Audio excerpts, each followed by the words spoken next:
Hey guys, welcome to the Go Solo Show. I'm Jonny Quirk, and we're back once again with some amazing stories on how to start, run, and grow a winning business.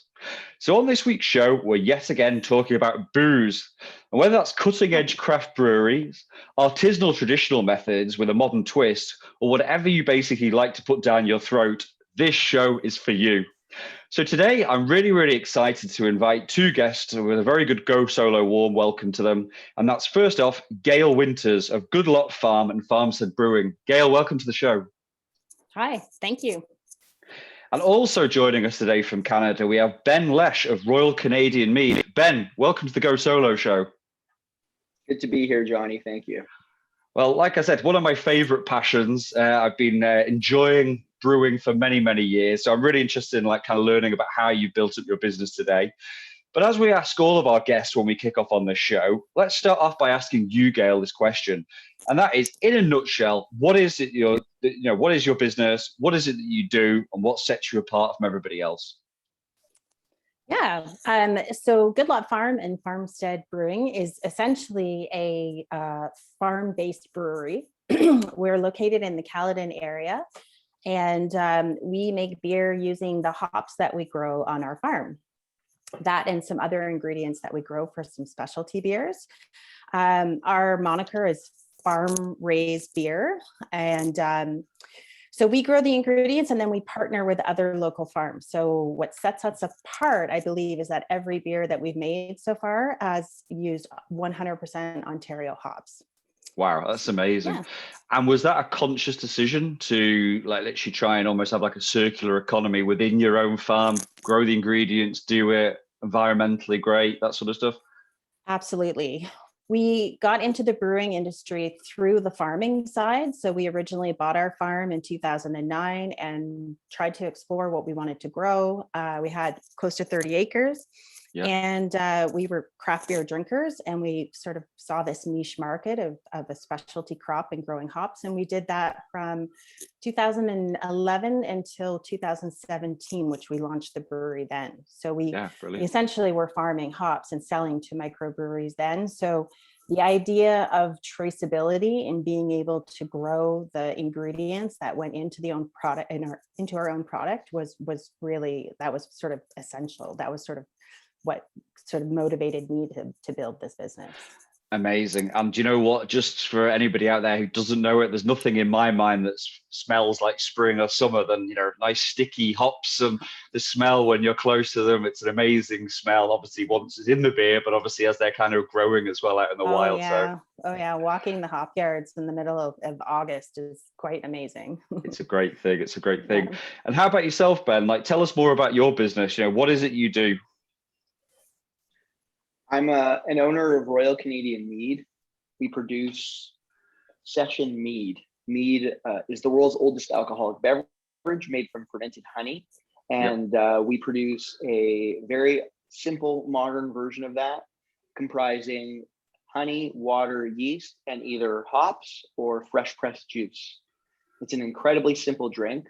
And we've already mentioned the circular economy, and because of our use of honey as our kind of fermentable sugar, we are also very committed to the idea of a circular economy. Every can that we produce reflects the pollination of 185,000 wildflowers. And so one of our great aspirations with this business is to become truly regenerative, so that the bigger we get, the better it is for the planet. Amazing. And I mean, it's great to obviously that you guys are so on the same wavelength as well as this as well. And I think, people, you're selling artisanal products, you're selling premium products, you're selling kind of, lovingly crafted products. And I think the customer wants that more nowadays. There's obviously been that move away from big shipments and, lack of traceability. So that's really great to hear. Question for you, Gail, follow up on this. I know obviously you go beyond just cans of beer, but what else do you kind of do? I know obviously, I'm sure you've been talking to me in the past about the community, about events. Obviously you have the farm. Tell us more. So obviously I guess the core business is selling beer and is that direct to consumer, but what else do you do? What's the actual products that you sell in your business? Yeah, so you're right. So we do sell cans of beer. We also do a lot of specialty one-off beers that we sell in either 500 or 750 ml bottles that you can only buy on site. But we do have 2 beer gardens in the summer, and we do host numerous events. So those beer gardens, one beer garden has rotating local chefs that a lot of them, well, there's 2 of them that harvest from our own farm and use those ingredients. But we try to source from other farms locally for that food. And then the other beer garden has a stage. And so we're mainly known for bluegrass, but we try to support the local music scene as well. Yeah. So those are great, I think, community hubs in itself. But then, yeah, we're also quite involved with our local community in the sense that we'll try to participate in as many sort of local festivals or events, and also just try to be as charitable as we can. So we'll have a beer that a portion of that will go to the Meals on Wheels or a food drive, or we recently did Sold to Summer, and all that money went to the SPCA, that kind of thing. So it almost seems like you're kind of like building out experiences and presences and actually playing something more than the product. Yeah, that's true. I think that as we've grown, I mean, the beer was like essentially for us, it was always about the hops and that ingredient, but now and that transferred to the beer, and now it's sort of transferred to a farm, like a tourism experience, exactly that. So you can come, we've got a disc golf course, you can walk the trails. So it's sort of like you come in and sort of enjoy the day here. You can visit with the sheep. We have chickens. Wow. Sign me up next time I'm in Canada. This is what I'm doing. I love this sort of stuff when I'm away, whether it's doing brewery tours, but actually, if I've been to Napa on the wine tours and whatever, like I like to get involved and actually see more than just sitting in a bar during all day. So that's amazing. Exactly. It's not unusual on a Saturday to have more dogs and kids here than adults. I can imagine actually everybody's got that and stuff like that. So no, it sounds amazing. And I guess the core thing is actually that helps you build your identity, that helps generate word of mouth. And obviously the knock-on effect is you sell more cans of beer and you sell everything else as well from actually having that down-to-earth presence as well. Yeah, and I think when you're enjoying a pint and you're literally sitting behind or beside, a hop yard that is 16, 18 feet tall, and I can actually touch and feel the product as you're drinking. It's an experience. People love it, and and they're kind of gorgeous to look at too. So yeah, I love this as well. They use the word experience as well. I think that's what we're always looking for, really, as well. Is it a similar situation with you, Ben? I mean, obviously, I've been on your website. I would, recommend. I'm really excited about some of them actually. Like you do things like sour cherry meads and stuff like that, I'm sure. But I mean, like, have you extended the brand out to tastings and services and stuff like that? Tell us about what the Royal Canadian Mead experience means. Yeah, it's inspiring to hear Gail speak about the experience of Good Lot. We are building out something that we hope will be similar in really underlining the connection of our product to nature. And obviously for us, that is bees and beehives, not hops, but the principle is the exact same. So we have a facility, we have a piece of land actually right now and a barn in Prince Edward County, which is an agritourism hub about 2.5 hours east of Toronto, kind of halfway between Toronto and Montreal, whereas Gale would be about kind of an hour north of Toronto in Caledon, northwest. So Prince Edward County is kind of an emerging region. There's a robust community of winemakers and microbrewers there. And so we're looking to really become a part of that community. And we're at the very early days of a project to convert a 170-year-old post and beam bank barn into a production facility, tasting room, and really the kind of place that is so much in line with what Gail described in terms of being a place that people can come with their children, with their dogs, to spend a day, to enjoy the beverage, but also to really feel in a kind of visceral way the connection between the product and nature. And I think that for us, that's the big idea with our company, and that's what really drives me and my partner Mike, is reminding people where food and drink comes from and helping them understand and remember that the most delicious things are the things that are most closely connected to the earth. Yeah, and it feels almost like it. We talked about hops being so fresh and feeling like it's that, but I guess the honey as well, that connection. We always talk about endangered bees and stuff like that and how they're so important for life as well. I think this is what you want to do. I think we all want to just feel more connected to nature, connected to the products and stuff we put inside our bodies as well. I'm going to actually go for you in this next question here, Ben, and then I'll go to you, Gail. But, there are many reasons why people decide to change careers, or there's many reasons why people decide to be in what they're into. Why mead? Why have you kind of ended up doing what you're doing? What was the driving passion to do what you've done? So, yeah, I appreciate that question. And mead was never remotely on the radar for me. I mean, I mentioned it's the world's oldest alcoholic beverage, but it is certainly not particularly well known. Yeah. And it was not something that I thought I would ever do necessarily. I have spent about a decade of my career working as a journalist. I spent about a decade of my career building a design studio that focused on branding and communications. And I'm now about 6 months into this chapter, which is trying to build this beverage company.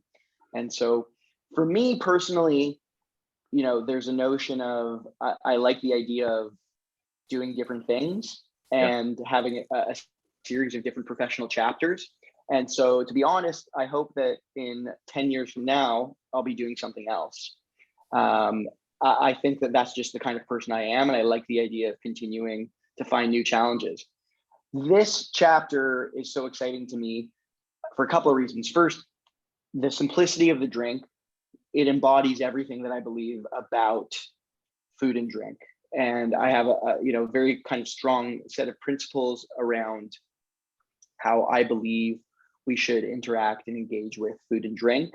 I'm a big kind of subscriber to Michael Pollan's food philosophy. He's been a big influence on us. In fact, we buy a copy of The Omnivore's Dilemma, his terrific book about food, for all new employees at the company. And so we really are a values-driven and an ideas-driven company. And for me and my partner, Mike, it really comes from deep inside us.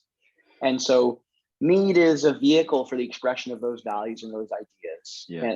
And we can bring those ideas to life, I think, in different ways as well. And we plan to with different beverages, but the spirit will remain the same. I think you're going to talk a little bit more about this later on, because I know obviously you're off camera, we're talking about a potential rebranding you're looking at the moment. You could give a bit more detail later on in terms of that. But I mean, has it been a tough sell in terms of educating people what mead is? Like from my perspective here in the UK, it's not necessarily been seen as a novelty. But, like it would be in like, I don't know, Viking themed bars or whatever, where people are drinking mead or whatever. It's seen as an artisanal product. Has there been a difficulty? I mean, for what it's worth, the current branding, I think, tells the story very well. You have something, I think it says like gluten-free for 7,000 years BC or whatever. I thought that was really sharp at getting kind of like cut through. But, like, is there something in the challenge that's going to stop people from drinking, say, Gale's beer? Are they going to drink that more than your mead? Or tell us about that. Yeah, they will, but she has a disc golf course, so it's not really a fair comparison. It's true. I'm there on the golf course. Yeah, no, Jonny, you're absolutely right. And while I believe deeply in the product and in the idea of taking an insect byproduct, honey, and turning that into a delicious alcoholic beverage, we are one of the core insights driving our rebrand, which we'll be launching later this year, is that mead has some baggage, and it's exactly what you said. And what we found talking to probably thousands of people over the last few months, we've worked a couple of food and drink festivals, we've done sampling, friends, sommeliers, dive bar owners. We've had a lot of conversations, and what we found is most people, I think there's a little less awareness in Canada and North America than there would be in the UK, but generally speaking, most people know very little and don't think they know what mead is and have a vague idea of it. And we thought that we could work with that And what we found is that perception they have is just enough in that very kind of quick moment when you're perhaps standing at the bar and ordering a drink, enough to dissuade people from trying mead. We have a new kind of label, which we can talk about, but the idea is that we want to evoke lightness, simplicity, low sugar, low calorie, low carb, fizzy, dry, crisp drink, and mead does not paint that picture in people's minds. But I guess the upside is potentially, like you said, if the education becomes strong, if you're able to talk to the sommeliers, get it made as a premium product, as a new category within restaurants, food pairings or whatever, the potential could be there. And maybe not being first to market, but actually with the branding or whatever you're delivering, it could be really strong, I think. You know, it's a really exciting opportunity, and there's no question that you are correct in a certain context, but the reality of consumer behavior and consumer perception is that it is very expensive to change it en masse. Yeah. And if we were AB InBev, if we were prepared to spend, hundreds of millions of dollars on marketing, and I'm not, throwing that out there, like it is that order of magnitude, then it is possible to build a category for sure. And once in a while, you can hack culture and it takes on a life of its own and becomes this viral sensation, or, you have some celebrities who take it on or whatever it is. But the reality is, and what we've come to understand is, we don't want to be in the business of building a category. We want to be in the business of building a business. And so we're going to fish where the fish are. And we're going to stop using the word mead altogether. Wow. Which is a disappointment to some people who love the idea of what we're doing, but in fact, what we believe is the things we love about mead, we're staying true to those. What attracted us to this business, the values underpinning it, the philosophy of the company. But what we're going to do is use some different language, and we're going to call our drink a spritzer.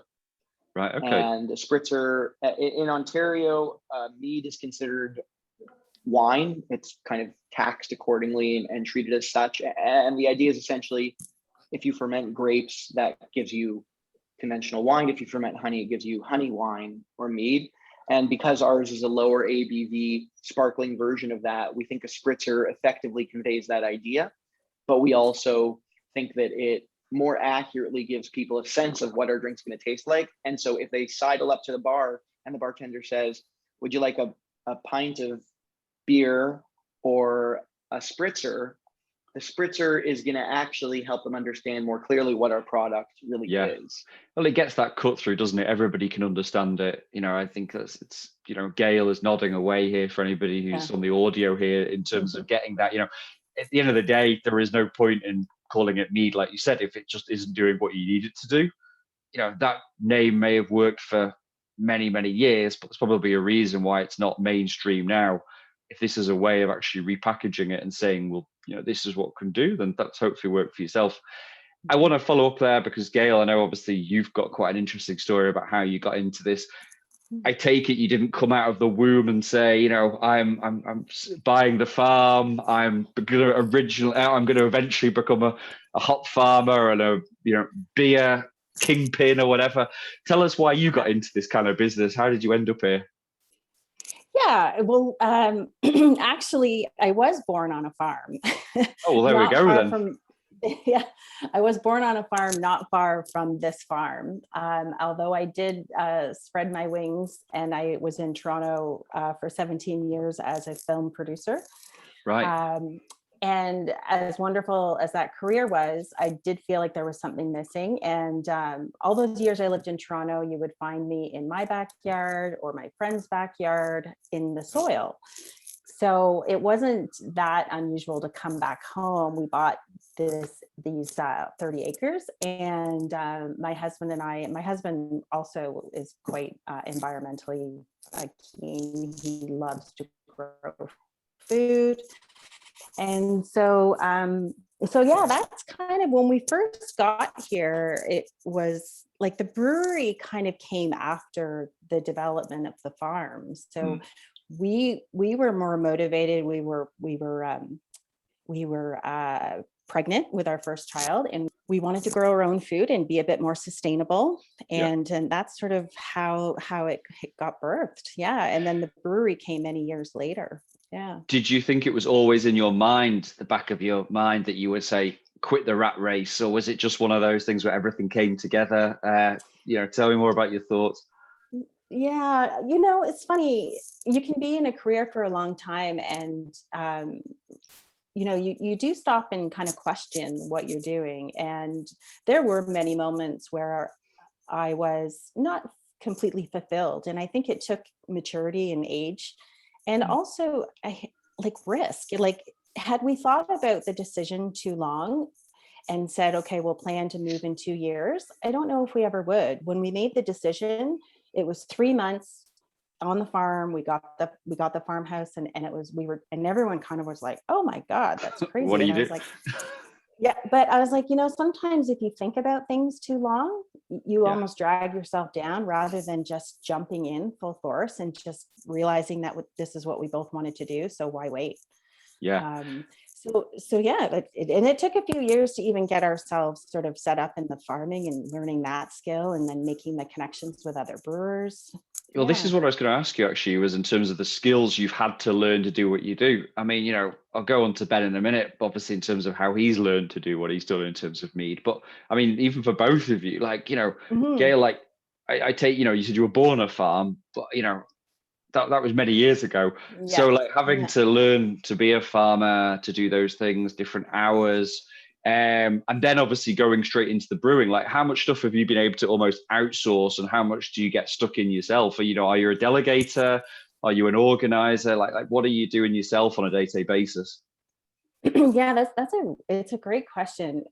So one thing I found about farming, and I think a lot of farmers can relate to this, is unless you're a huge farm where you have employees, it's a very solo venture. So there were, at that time, my partner, Phil, was working for a solar renewable company, and he was kind of commuting. So I was here on the farm by myself farming for about 3 or 4 years before I started hiring an intern. So when the brewery was birthed, I thought, oh, how nice, because we'll start having people around and then start building a community here. My producing background has been essential, I think, in building the business, because I'm very organized and task oriented. My partner is a very blue sky, bigger thinker, and we actually work really well together because he's kind of got these, grandiose ideas, and then I kind of take them and I massage them and, see how realistic they are. We're both pretty good at delegating now. In the beginning, we took on so much, and some new business owners, you're working insane hours to try to get it off the ground.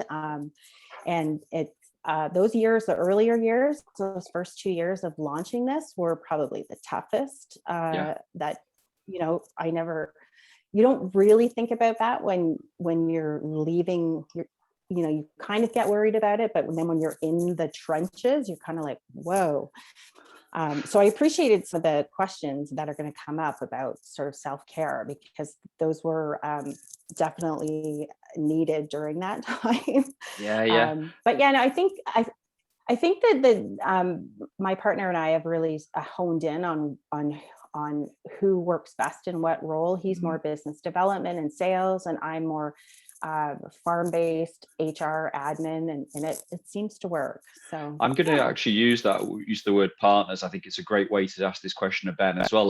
In terms of delegation, in terms of working with a partner. I know obviously you said Mike is obviously with you in the business, Ben. Are you both almost like the perfect match? Obviously Gail's partner as a husband, in terms of that, in terms of yourself working with Mike, did you know him for many years? Do you know how you each operate? How do you both rub up against each other working? Yeah, there's this notion, I think, especially in Silicon Valley, that there's this formula for picking a partner, and your partner should have complementary skills, and I think conventionally be like, well, you need a technical person and you need a business person, and whatever that may be.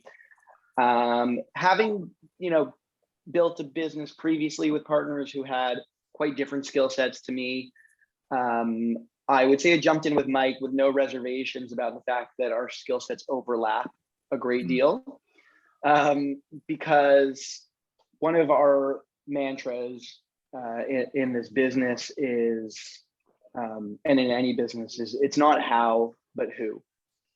And there are the early days for sure, and we're deep in it right now, where we're in over our heads, left, right, and center, and you have to certainly beat back the panic, Yeah.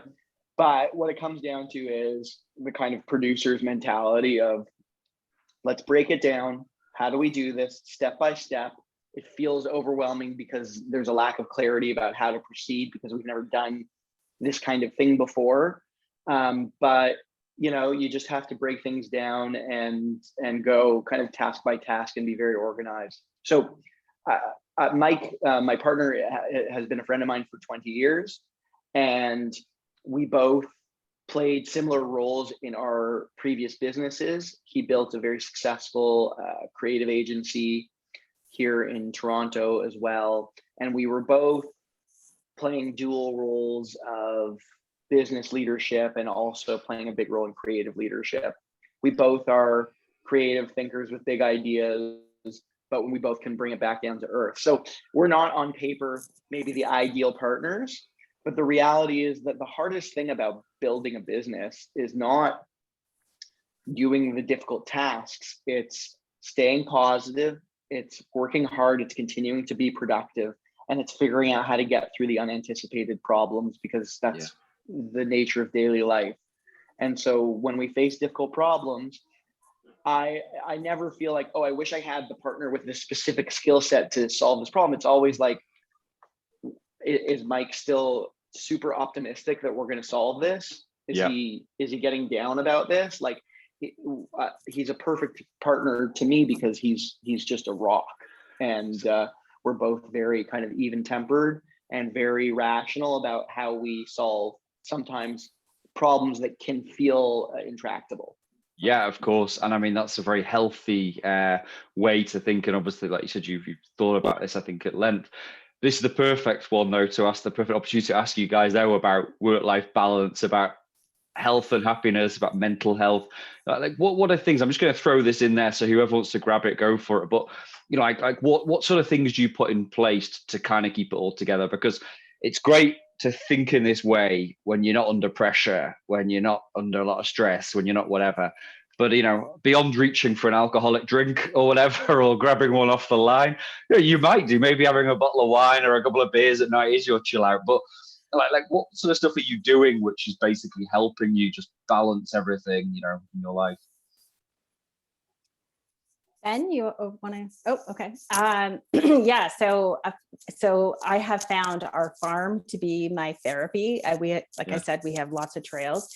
I literally have a dog, and it's my therapy dog, and we walk. And I imagine you have lots of chats with him like that, like meditative walks every day, and it's just grounding, and you sort of have to just realign yourself with the bigger picture. And part of that is just like, it sounds really kind of cliche, but like literally walking the soil of your own property that's giving you the richness of your life, like, and appreciating it, and just stopping and kind of taking those breaths.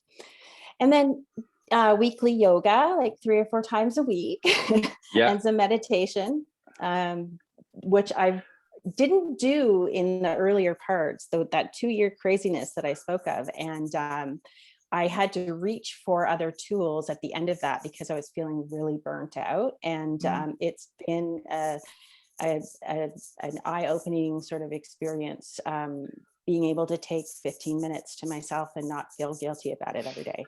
So, from my own perspective, I think that if I can do the Holy Trinity, it doesn't happen every day, but yoga, meditation, and a bit of exercise, it just makes you feel more productive, more relaxed, more chilled, and it just opens up that space, I think, to not, like, you could just ease over the small things. How about yourself? And are you drinking loads of mead, or like what are you doing to kind of keep it all together? No, I mean, it's funny, and it's easy to kind of make the joke about reaching for the product, but I'll speak to that piece first because it's an interesting one. And for me, anyway, getting into the alcohol business, it did require a moral reckoning for me at the outset, which is to say, alcohol has always been an important part of my life, and I care deeply about wine and love the world of wine, and I like a good beer, but I needed to believe that what we were producing was ultimately a net positive contributor to society and not merely a vice and not merely something that we indulge and allow ourselves to do, even though we could all agree we'd be better off without it. And so that was an intellectual but also personal emotional process for me to come to understand that. And the intellectual piece is to come to really understand and believe that alcohol plays a really important role in a healthy social environment. And humans have been making alcohol or entheogens, mind-altering substances, since the dawn of time. Yeah. And what we see historically and through an anthropological lens is that alcohol has often played a role of facilitating social cohesion and building trust. And the societies and tribes that drank together were the ones that thrived. It really played a role similar to religion. And so I do believe that alcohol has a healthy place, an appropriate place in a healthy life. And for me personally, having been through especially the bizarre and difficult past couple of years that we've been through of COVID, and I'm an aggressive extrovert. I need social interaction. What I found was that the best way for me to unwind after a stressful day is to have a drink with a friend and to socialize and to be with people. And I believe a lot in alcohol as a social lubricant. And so it's not about getting drunk, but it is about having a drink or two. So that's been a really important piece in maintaining balance for me. Yeah. The other big piece in maintaining my sense of balance is I've got 3 young kids and a wife with a demanding career.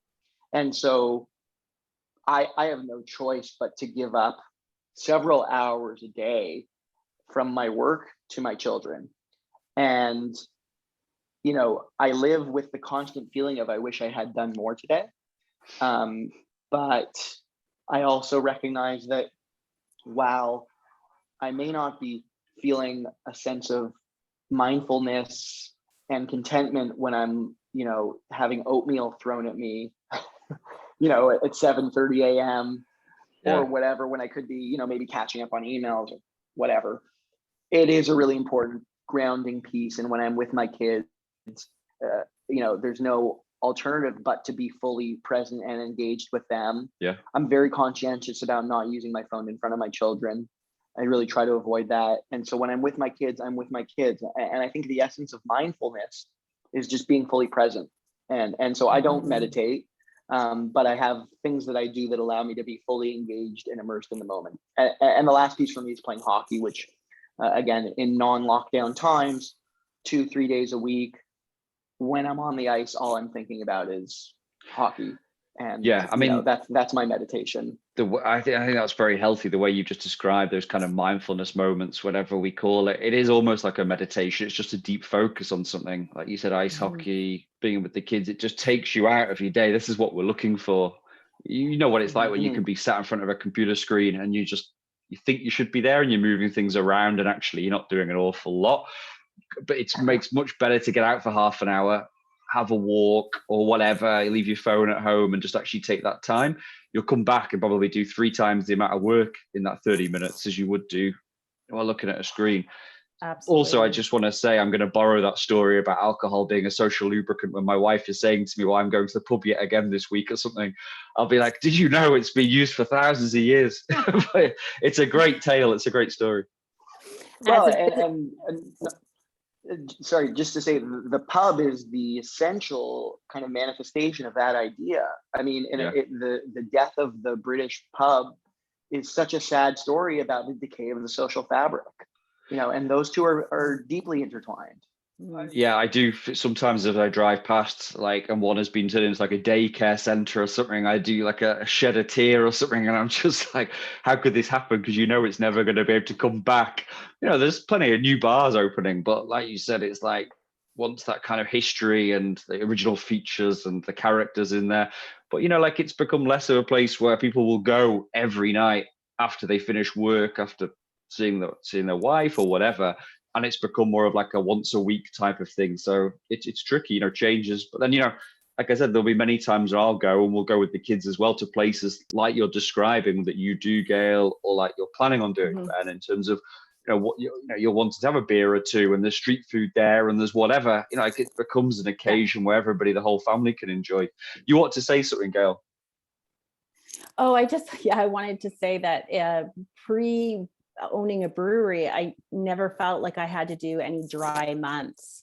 But now that our summer patio, so our beer gardens are adjacent to our house, and I find it so social in the summer. It's great fun, but I usually find dry October is what resets me too. Like, right. I admit I have to kind of I'm tired of beer. I'm saying that as a beer owner, but I'm like, I'm done and I need to do a little cleanse, which is a sign that it's been a great summer. I can see, Ben's going to be shipping up a case of mead going, hey, you said you were done with beer, but here's what you need in your life. So as well. Well, I actually was going to say, Ben, I think your product would be really great on our patio. I'm going to connect with you. Oh yeah, absolutely. No, it's really cool hearing your story. I mean, I don't know. Credit to you and your team, Jonny, because there's a really great natural alignment here. Do you know what? This is why I love it. And people who listen and watch our show regularly will know, obviously, we do try to make sure we have people. It doesn't always work in terms of like trying to connect people. But I think, we had a load of yogis and Pilates teachers on a few months ago. And it was really exciting to see actually on their own bat. They're all over the world, Canada, UK, US, and all actually did a number of Instagram live stories together where they were, bringing their communities together. There was some Keep Fit enthusiasts and health entrepreneurs who we're doing before Christmas, and they got together, have done some stuff together. So look, I mean, that's what the world's about, isn't it? It's about connecting. I think anybody who's listening to this right now should know it's all about that network. It's a case of expanding it out. And again, it's genuine relationships. I think that's when you can talk business afterwards. I think really cold sells are always hard work, but I think if you can develop that rapport and know where there is a natural fit, then I think everybody wants to help each other, especially we were interviewing coffee entrepreneurs last week, and that's such a big community, coffee worldwide. They all trying to help each other. Mm-hmm. Yeah, I agree. That's one thing I've really found in the brewing community is, and even in just being a brewer in our community, the more partnerships we can make with other farms, other organizations, you realize how much you both can benefit from or just with an idea, like just coming up with something. So of course. And I think when you're building a company based on a set of values in the way that I think we both are, it goes without saying that the competition is the status quo, is the way that business is conventionally done. And so it's not that we're not competitive, it's just that we view organizations and companies like Good Lot as allies in the fight against industrial agriculture, in the fight against, climate change and just the conventional business practices which continue to dominate the market, which are destroying the planet and which don't take people into consideration particularly. So, absolutely. It's not that we're not competitive, it's just that we know who our enemy is. Yeah. I don't think you can launch a business these days without, I almost feel like it's imperative to have those values in mind when launching a business these days. Like, it almost seems crazy that a business can even get far down the road without embracing some of these not even forward thinking. They're actually issues that need to be addressed now. I on the one hand, I agree with you, and I couldn't fathom doing it. On the other hand, the reality is that most of the business operates in that way still. That's what dominates the market. And it can be so hard to square sometimes that, you go to such lengths to make a decision that's incrementally better for the planet, because you just couldn't do it any other way. And, the important thing is to stay grounded in the reality that that's not yet the norm, which is why we have to talk about it, which is why we have to push for it, and which is why we have to help together, but also to remember how far some of the big organizations are from making these changes. And I'm not just talking about the alcohol industry, but food and beverage broadly. It's really crazy when you look at some of the conventional practices of large organizations now. Yeah, absolutely. That's true. And I mean, do you know what? I mean, I think it's a perfect segue to talk more about branding. We talked about it earlier on. I just want to find out a little bit more about how you came about your brand, about how you're telling your story and everything online. Yours, Gail, I think, obviously we know Ben is rebranding, so you tell us a little bit more in a minute about that. But in terms of yourself, Gail, with obviously you coming up, I think you tell a really cohesive story about your kind of brand. Tell us how you developed that. Yeah. You know what? In fact, before we even launched, we worked with, internally, my partner and I had some ideas on names and worked on our values and our missions. But it really took this wonderful gal, Laura Wills, who's a branding specialist in Toronto. She used to work at some larger agencies and went out on her own. And she worked with us for about a year and a half, and it was questionnaires, and she would come up to the farm and stay for a weekend to get a feel for the farm. And so she really helped us develop our branding, but it was sort of a slog going through the process. I thought, oh my God, how many more things do I have to write out? But what it did is it really narrowed down what our sort of core values were, what my husband and I weren't aligned on, and where we were. And so in retrospect, the process, I believe, was hugely foundational for us moving forward. And I think had we not done that process, I think we probably would have floundered a little bit more in knowing who we were in the beginning. But it really, yeah. I mean, people will listen to our show regularly, know that I'm not just, an ass kisser, if you know what I mean. If I don't get your brand or whatever, then I probably won't mention it. But I actually think it does tell a real story of like back to the farm. The products feel like it connects. It's an extension. The social media feels like it's very genuine and connects with that as well. I think basically what you're saying is it was worth doing that background work, those 18 months, the getting the values, the mission, and I guess everything connects so strongly into that. It does. Yeah, it really did. And I remember when she first brought us the name, because we had other ones in mind, and she said, no, I really think this embodies. And at first we were like, I don't know, but within like days, we were like, oh, it just makes so much sense. So I hate to say it because I know they're expensive to do those branding, but I do really feel like it got us off on that right trajectory. And was able to consolidate our vision. It's kind of, what you stand for, and that North Star, which you always have to refer back to, I think is so important as well. Like, I think it helps you launch new products, new services, can branding, whatever you kind of do. Yeah, you have to make sure that you're all kind of within that zone, right? That you're, and actually once we did that work, it was almost like embedded in it. Like we haven't had, I mean, you should always question, what you're going to put on your can or what your verbiage is or your marketing in general. But what it does is it gives you that laneway. So that you don't have to worry too much. It gives you flexibility, but you kind of know you're already in line. So I found it very helpful. No, that's great. And you know what, I was going to ask you about like how much you did it yourself and obviously going out, but actually that makes a lot of sense to work with a branding expert, just because I think it sets you up for the right foundation.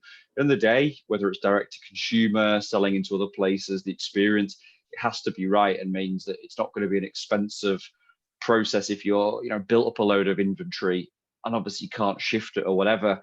Again, I don't know if that's your story right now, Ben, in terms of doing it, but are you doing a similar thing with your rebrand? We talked earlier on about why you're rebranding, obviously the seltzer, that sort of stuff as well, the spritzer kind of stuff. Maybe spritzer is actually what you're saying, but whereabouts are you in terms of this rebrand right now? Have you taken it back to basics? Are you working with experts? Is it literally a roots to branches kind of thing that you're doing? Yeah, when Mike and I took over the company about 6 months ago, we sat back and talked at length about why we were doing it and what we believed the company could stand for. And in my previous professional chapter, this is what I did. I led a design studio and helped other organizations develop strategy. And when we talk about a brand strategy, it's really, as I think you both said very well, it's the essence of who you are.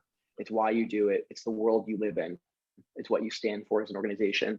And, you know, the logo, which is often what people kind of think about when you think about branding, should be the pure and clear visual expression of those ideas and values. But the logo isn't the brand. The brand is what underpins it. And we did this exercise in the very early days, and then essentially put on a single piece of paper what we stood for and what our brand was. And you know, I had over the years kind of learned different methodologies for that, and so really had the tools to do that and a framework for that. And so what's heartening to me, and a sign that we did that, I think, pretty successfully in the first place, is that we then went out into the world and, as I talked about, kind of had these conversations and learned about our business and talked to lots of people and developed this clear understanding of kind of some of the baggage of Mead, as we spoke about, and understanding where the market is. And our marketing thinking has totally changed. But the brand, which is the inward looking piece, has not changed at all. And so what we determined drove this company in the deepest sense from day one has not changed at all. But what we also determined at that time was that the visual expression of that was not actually a great distillation of those values and those ideas. Yeah. Royal Canadian Mead is not a name that evokes simplicity, a connection to nature, a commitment to building regenerative business. That's about something else. Yeah, it sounds very heritage. So it sounds traditional, that sort of stuff. Yeah, and it was the name is intentionally a bit ironic. The branding that we kind of inherited was really almost ironically and resolutely modern. And this is not, you know, your great grandfather's Mead.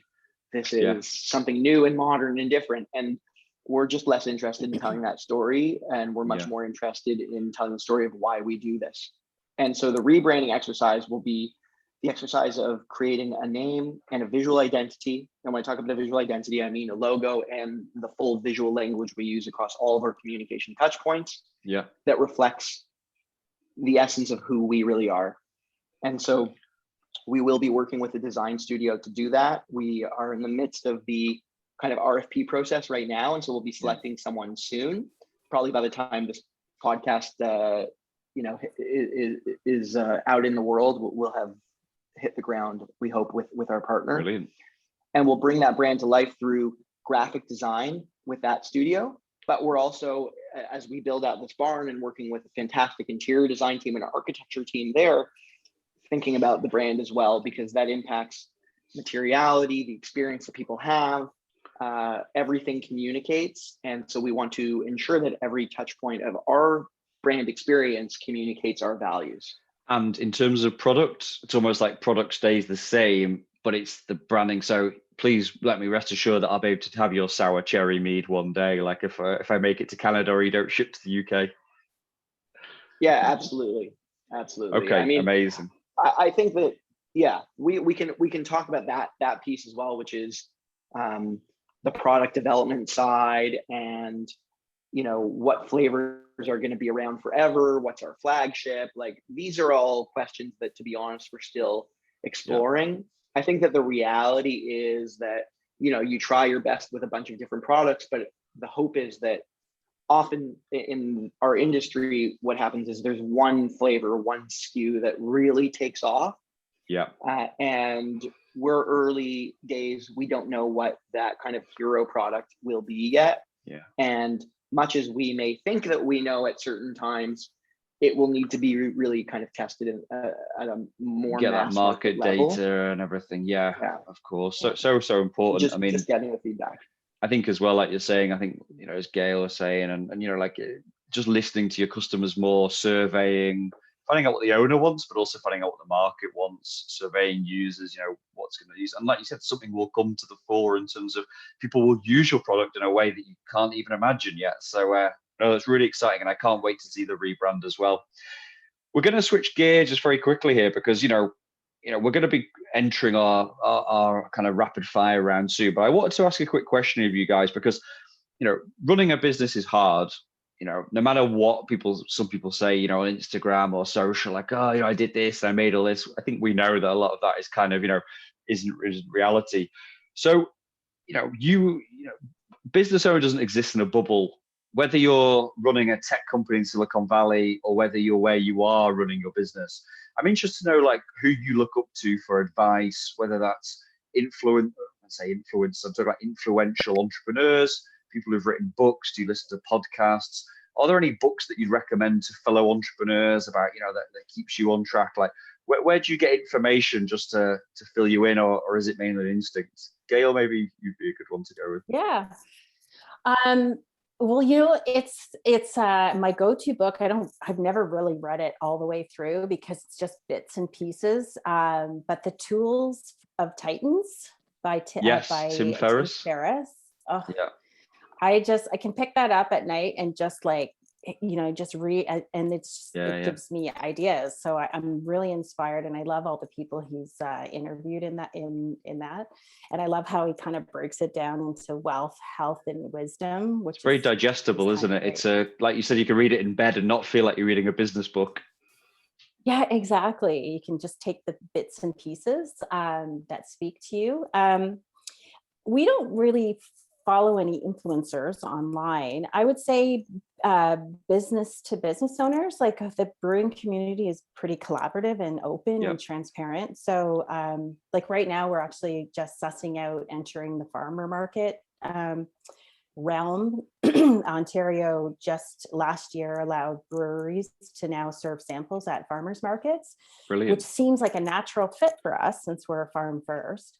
So right now I'm kind of in the midst of just reaching out to other owners saying, hey, what's your experience been, that kind of thing. So I find that open dialogue really helpful. Yeah. This industry is pretty open that way. And also just we are members with our local organizations. Like I'm a member with our Ecological Farming Association. We're members of Regeneration Canada because of the practices that we use on the farm, and they're great sources of information and networking techniques to use and try, and kind of just inspire me daily to kind of push my limits on. I think that's a good approach. You've kind of got your macro advice, but in a digestible way. Tools of Titans, but also, like you said, you're hyper relevant and hyper useful information from people locally. I think that's so strong. I think that network, like we mentioned before, is so important. The other thing is having that one friend that's sort of very business minded. Actually, we have a friend that's a consultant, and he has nothing to do with beer, but running things by him is just eye-opening sometimes. So just having that outside who doesn't know anything about the industry but can just kind of give you some guidance from a business level is very handy. So tap into those friend resources you have. Amazing. And Tools of Titans is going on our library as well, that we always make a note from our entrepreneurs as well. How about yourself, Ben? Like where do you get your advice from, in terms of online or offline resources? Yeah, I mean, I think that I don't engage a lot with the kind of business self-help genre, and there's nothing direct in terms of like all entrepreneurs must read this book. As I said earlier, if there's a book that's influenced this business more than any other, for me, it would be The Omnivore's Dilemma, which is a book of moral philosophy more than business how-to. And that's our values. It's not going to help us, understand how to solve business problems necessarily. I've started to build out a network a little bit of others in the industry, and Slake is a brewery about 12 minutes from our home in the county, and they've been a wonderful resource in answering some questions for us. And we're just starting to kind of build that network of like-minded entrepreneurs in the beverage world who have maybe faced similar problems or challenges to us. Yeah. And so I think that's basically what it is. And then, yeah, the friend network. So having friends, lawyers or entrepreneurs in completely different spaces. And then the last piece I'd be remiss not to mention, Scott Friedman is an entrepreneur just outside of Toronto who is our kind of silent partner on this business. And he has been through a series of entrepreneurial journeys, and he's built and sold companies successfully. And so he is absolutely someone we turn to with a whole category of questions that are outside of our toolbox. Amazing. Thanks for being so honest on those as well.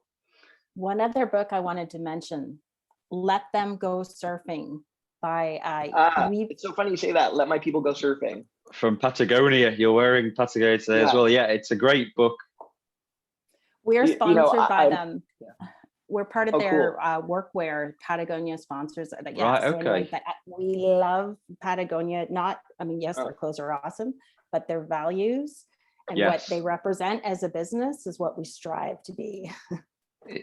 So that's a new goal for me, is to get sponsored by them. But I appreciate you mentioning it because it was in my head and then it slipped out. But when we started working together, Mike and I, we each bought each other a book, and that was the book he bought me. And it is an influential one, terrific book. Let My People Go Surfing by Yves Chouinard. Yeah, it's such a good book. And I think it's so important as well, because I think it's worth billions, but that wasn't the plan. And I think everything he's done is almost like would traditionally torpedo a multi-billion business, even the repairing aspect, the shares to staff, the lifestyle, the work-life balance, but actually it shows you can build a like a global entity, really, international business, and actually still have amazing values and still be massively respected. It's a great book and great story. Yeah, amazing. I'm glad we're all on the same page. Here we go. Let's get more people reading that book. Right, we're going to go into our famous rapid fire round now. So again, short answers, straight to the point, but I'm sure there's some gold in here from you guys. I'm going to go Gail, then Ben for each of these. So Gail, say I bumped into you in 3 years' time, where would you like your business to be then? We are in the midst of putting in a 4-season facility. The building is starting this month. And so I hope that we'll have 2 seasons or 2 years of on-site sales all year round. And amazing. Yeah. How about yourself, Ben? My goal. Yeah. Business is booming at our facility in Prince Edward County. Our drink is widely available across Canada. We've entered a large number of American markets and are starting to build momentum there. And we are starting to make inroads internationally as well. Wow. That's a good plan. We've got over 1,000 days to make that happen. So, I'm looking forward to tracking your progress here. Plus, obviously, on sale at Goodlot Farm as well. I want to see that actually happening on the patio. Okay, Gail, you're up again. If you could use 1 or 2 words to describe what it's actually like to run your own business, what would those couple of words be? Flexible and creative. Okay. Very good. How about yourself? Restrictive and freeing. Wow. Gosh, there's some there's some polar opposites here happening actually. I like it. Okay, Gail, as an entrepreneur, what does success ultimately mean to you? Work-life balance with the financial freedom to travel wherever I'd like. That's a nice one. That freedom is always so important. How about yourself, Ben? The capacity to be uncompromising. Okay, very good. Gail, what's the favorite product that you sell? What's your favorite drink or something that you sell? Ooh, right now we have a dark English ale called Chuffed to Bits. And I ate it with beef stew the other night, and it's a specialty runoff, and I wish we had it in cans. Oh, wow. I was going to say, Yeah. it sounds almost like something that would be great in the stew to or a stout or something that could be used. Oh, very good then. Yeah. I like cooking with beer as well. How about yourself, Ben? What's your favorite, say, drink that you currently sell? It's shifted with the seasons, but now that we're in winter, I've been really enjoying our lemon ginger session mead, which is made with equal parts fresh pressed ginger juice and lemon juice. Yeah. And it just feels like a very life-giving beverage that is a good winter drink. Yeah, and I just got to say as well from your answers here as well, this is why, again, not only do we love focusing on independent businesses on this show, but just generally the food and drink scene, like seasonal stuff, you can see you get excited. And actually the fact you both give me answers that are kind of just in season or coming out of season or whatever, that's what you want. Like we all want variety in life. Like you don't want to just be going and buying a slab of the same beers and they just taste all the same or whatever. You want some variety as well. So that's really great to hear. Final question, Gail, remind people where they can find you online. Where would you like to point people towards? Yeah, goodlot.beer. It's that's where our website is. You can access our online store. You can read our story. It has our Instagram and Facebook links and Twitter feed. And yeah, goodlot.beer. Goodlot.beer. Good domain extension. That I like it. How about yourself, Ben? We can be found online at royalcanadianmead.com, on Instagram at Royal Canadian Mead. That's MEAD, Mead. Okay, amazing. And like I said, I think if we follow you on that, then the rebrand will naturally come from that as well. So again, we all look forward to seeing you on there as well. Right, well, this is just the part of the show where I like to thank you guys for coming on the show. It's been a really enjoyable chat. We've covered all sorts of kind of like topics today. Great to know your business and really find out what you do. And until next time, keep winning. Thanks very much, guys. Have a great day. Thank you. Thank you.